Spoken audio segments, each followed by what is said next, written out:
Bonjour et bienvenue dans cette revue de presse avec aujourd'hui des histoires de courbes, d'emploi, de chaleur et d'abord un petit coup de mou du côté de la natalité.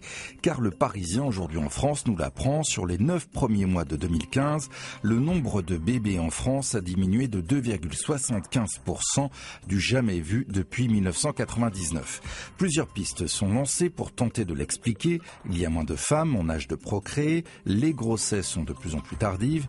On évoque aussi des craintes liées à la crise ou à l'environnement, mais la France reste toujours malgré tout le pays où le nombre d'enfants par femme est le plus important en Europe, devant l'Irlande et la Suède. Autre carte, autre chiffre à la une des Échos qui publie une étude de l'INSEE sur le chômage dans les 13 nouvelles régions. Constat, la crise a creusé les écarts, notamment dans le nord et le sud, où le Front National enregistre ses plus gros scores. À noter aussi que les emplois se concentrent de plus en plus dans les métropoles. Et maintenant, la courbe de la température, titre ironiquement le Parisien aujourd'hui sur François Hollande, un président obsédé par les courbes qui, après avoir promis d'inverser celle du chômage, s'est lancé le défi de réussir la conférence sur le climat.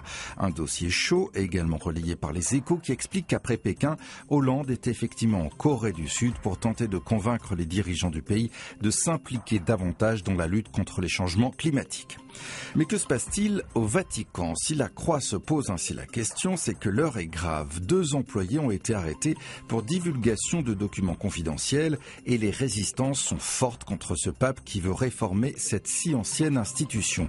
Mais peut-être pas si respectable. La Croix, comme Le Monde, s'appuie sur la parution simultanée de 2 livres qui racontent la véritable guerre que se livrent le pape et la curie, qui fait de la résistance au changement sous fond d'une troublante opacité financière. Les autres unes du jour, avec du foot dans l'équipe. Après la défaite de Paris 1-0 à Madrid, Lyon devra faire mieux face au Zénith Saint-Pétersbourg s'il veut espérer se qualifier pour la suite de la Ligue des Champions. Libération, ce jour de sortie au cinéma, braque ses projecteurs sur Le Fils de Saul, un film sur la Shoah qui semble faire l'unanimité, et c'est très rare sur ce thème systématiquement controversé.